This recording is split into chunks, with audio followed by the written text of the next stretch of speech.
এক রহস্যময় অভিযানে হঠাৎ করে একটি বাসা ঘিরে ফেলে পুলিশ। শুরু হয় তল্লাশি। ঘরের প্রতিটি কোণা, প্রতিটি দরজা জানালা খুঁটিয়ে দেখা হচ্ছে। চারদিকে টান টান উত্তেজনা। এমন এক সময় সবাইকে অবাক করে দিয়ে বাসার ভেতর থেকে হাসতে হাসতে বেরিয়ে আসেন এক ব্যক্তি। শান্ত কণ্ঠে বললেন, সমস্যা নেই, আমি পালাবো না। তার এমন সততা দেখে উপস্থিত পুলিশ সদস্য এবং প্রতিবেশীরাও যেন মুহূর্তের জন্য স্বস্তির নিঃশ্বাস ফেললেন। সবাই ভাবলেন, যাক, এমন সৎ আর সাহসী মানুষও তাহলে হয়। কিন্তু দৃশ্যপট বদলে যেতে সময় লাগলো মাত্র কয়েক সেকেন্ড।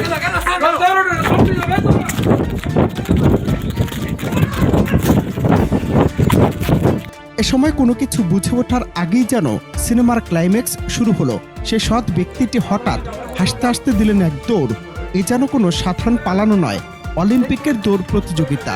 মুহূর্তেই হকচকিয়ে যায় পুলিশ। সেকেন্ডের ব্যবধানে পুলিশের কয়েকজন সদস্য তার পেছনে ছুটতে শুরু করেন। শুরু হয় রুদ্ধশ্বাস এক চোর পুলিশ খেলা। জনবহুল রাস্তার গলি পেরিয়ে চলতে থাকে অদ্ভুত প্রতিযোগিতা, যা দেখে স্থানীয় মানুষ তো বটেই, খোদ পুলিশ বাহিনীও রীতিমতো অবাক। সম্প্রতি অবিশ্বাস্য ঘটনার ভিডিওটি নেট দুনিয়ায় ঝড়ের বেগে ছড়িয়ে পড়েছে।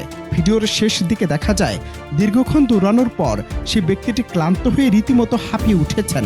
তিনি নিজে ভিডিওটি রেকর্ড করছিলেন কিনা তা নিয়েও চলছে জল্পনা কল্পনা। তবে ভিডিওটি সেখানে শেষ হয়ে যায়। রহস্য থেকে যায়, শেষ পর্যন্ত কি পুলিশের খাঁচায় ধরা পড়েছেন সেই স্মাইলিং রানার?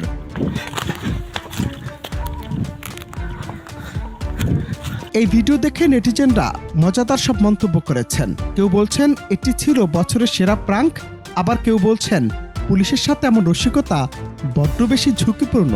সত্যি কি এটি কোনো অপরাধীর পালানোর দৃশ্য, নাকি নিছক বিনোদনের জন্য তৈরি কোনো স্ক্রিপ্টেড ভিডিও, তা নিয়ে চলছে চুলছেরা বিশ্লেষণ।